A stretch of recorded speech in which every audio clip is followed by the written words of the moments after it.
Alhamdulillahi Rabbil Alameen wal aqibatu lil muttaqin wassalatu wassalam ala sayyidil mursalin wa ala alihi wa ashabihi ajma'in amma ba'd fa'udhu billahi minash shaitanir rajim bismillahir rahmanir rahim Qul in kuntum tuhibbuna Allah fattabi'uni yuhibbukumullah wa qala Allah tabarak wa ta'ala azza wa jalla fil Qur'anil Majid wal Furqanil Hamid fi shan habibihi inna Allah wa malaikatahu yusalluna 'alan nabi يا أيها الذين آمنوا صلوا عليه وسلموا تسليما لبيك اللهم صل على سيدنا ومولانا محمد وعلى آله وأصحابه وبارك وسلم حضرات حاضرین کرام سامعین اعظام معزز علماء کرام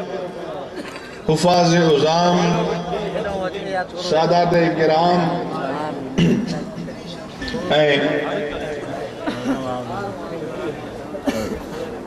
ان محفل میں موجود سب عاشقان رسول اللہ صلی اللہ علیہ وآلہ وسلم جا امتیوں خصوصاً ان پروگرام کے منعقد کرنے والا دوست مجھا دوست پیر محمد کرم اللہ الہی صاحب یہ پروگرام جیکو اوان جے شہر جیکبآباد میں منعقد کیا ہوا ہے یہ پروگرام یہ جلسو ایک اصلاحی جلسو جی اسی پنجن ذہنن جی درست طریقے سے صحیح نمونے سے اصلاح کرے سکیں سبحان اللہ مجھا بھائرو مجھا دوستو سبحان اللہ اسی اہل سنت والجماعت وارا اسی مسلمان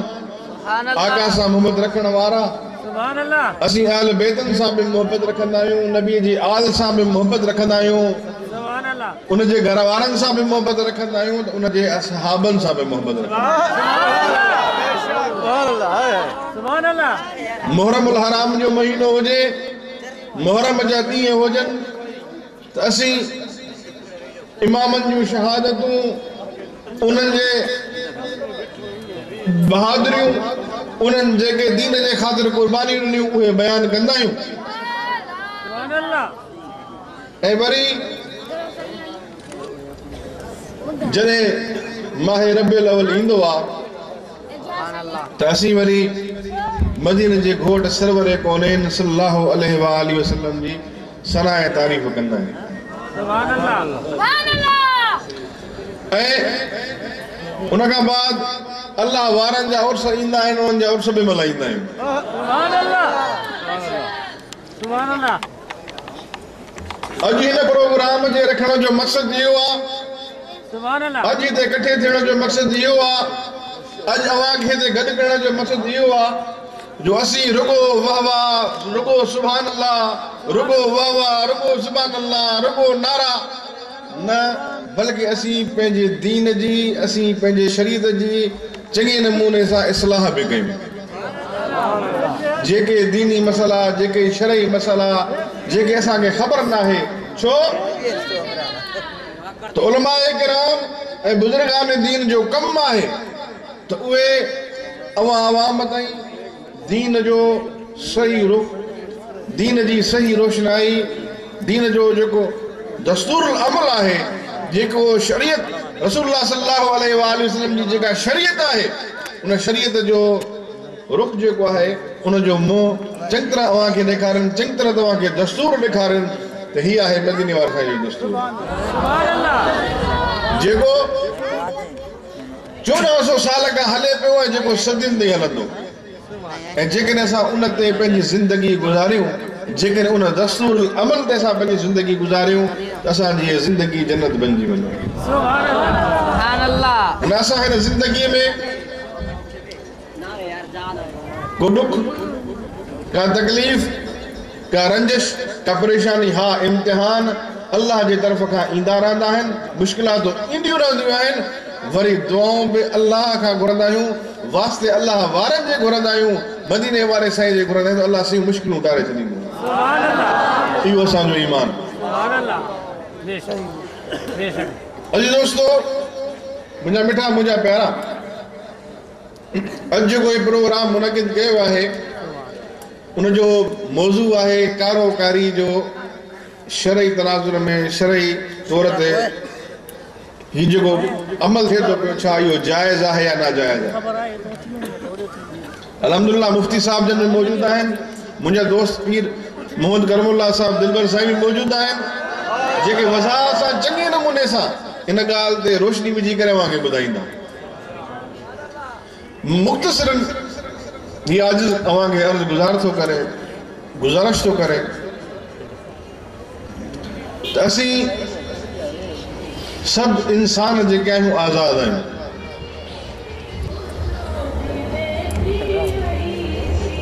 असां वटि न को ग़ुलाम आहे, न को नौकर आहे, न को असांजो ज़र ख़रीद ग़ुलाम आहे जो जंहिंखे असीं कंहिंखे विकिणी ॾियूं। पर अफ़सोस आहे जो ही आज़ाद ममलिकत हूंदे, आज़ाद पाकिस्तान हूंदे, इस्लामी जमहूरिया पाकिस्तान हूंदे, हिते माण्हू खपनि था पिया। कॾहिं अख़बारनि में ॾिसूं था पिया, गुरबत खां तंग अची करे को पंहिंजो बच्चो थो खपाए, को ॿ ॿार थो खपाए। हीउ छा आहे? इहे सभु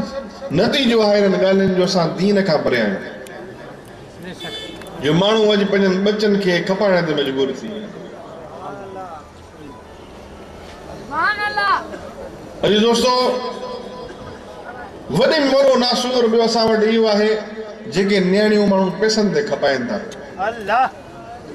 शरन शरीयत जे अंदरि, रसूलुल्लाह सल्लल्लाहु अलैहि वसल्लम जे दीन जे अंदरि इन जी का गुंजाइश कोन्हे जो कंहिं बि आज़ाद औरत खे पैसनि जे एवज़ उनजो निकाह कराइजे, उनखे खपाए ॾिजे, उनखे वणे न वणे, उनखे पसंदि हुजे न हुजे, ज़बरदस्ती उनजी शादी कराए वञे पैसनि जे एवज़। शरीयत इन ॻाल्हि खे तस्लीम नथी करे, नबी जो दीन इन ॻाल्हि खे मञे नथो। इहा ॻाल्हि शरीयत जे ख़िलाफ़ आहे। मुंहिंजा मिठा, लिहाज़ा दीन ऐं शरीयत पूरी कानून जे अंदरि, दायरे जे अंदरि, इख़लाक़ जे अंदरि रहंदे आज़ादी ॾिए थो त अमीं आज़ादी सां नमाज़ पढ़ी सघो, रोज़ा रखी सघो, इबादत करे सघो। जेके गैर मुस्लिम आहिनि उन्हनि खे पंहिंजनि इबादतुनि में हक़ आहिनि, उहे बि तव्हांजा ज़िमी आहिनि, तव्हांजे मथां फ़र्ज़ु आहे त तव्हां उन्हनि जी बि ख़्यालु कयो, उन्हनि जो तहफ़ुज़ कयो। मुंहिंजा मिठा, हाणे माशरती बुरायूं जेके आहिनि फैलिजनि कीअं थियूं। असीं शबो रोज़ नमाज़ पढ़ण न वेंदासीं, 5 वक़्त नमाज़ मस्जिद न पढ़ंदासीं, पर सॼो ॾींहुं केबल ते वेही करे इंडिया जा चैनल वेही सघंदासीं। असीं ॻाल्हि वणी न, सुभाणे अल्लाह ॾिस इंडिया जा चैनल ॻाल्हि वणी। हाणे वॾी मुआशरती बीमारी इहा आहे, सुभाणे अल्लाह, वॾी मुआशरती बीमारी इहा आहे त इंडिया जा जेके बैन थियल चैनल आहिनि, जंहिंखे इंडिया वारा मीडिया चवे थी, इंडिया जी हुकूमतूं चवनि थियूं, इहे मुआशरे खे ख़राब था कनि, मुआशरे में बुरायूं पैदा था कनि। उन्हनि जे मुल्क में उहे चैनल नथा हलनि, उहे पाकिस्तान में चैनल हलनि था। को रोकण वारो कोन्हे, को चवण वारो कोन्हे को। वरी उन खां बाद असां मुलनि खे सुबुह जे टाइम ख़ुशि कंदा आहिनि, केबल वारा 2-3 नातूं हलाए, या वरी असां पीरड़नि जूं मिड़ेई फ़क़ीरनि जूं हिकु दफ़ा सीडी हलाए सेवा बुज़ुर्ग जी सी तके ॿुधीसीं, बाक़ी सॼो ॾींहुं मुकारो। सोचो अथव कॾहिं? पाण में मज़ा वठो, पाण में ॾिसो, नियाणियूं बि ॾिसनि।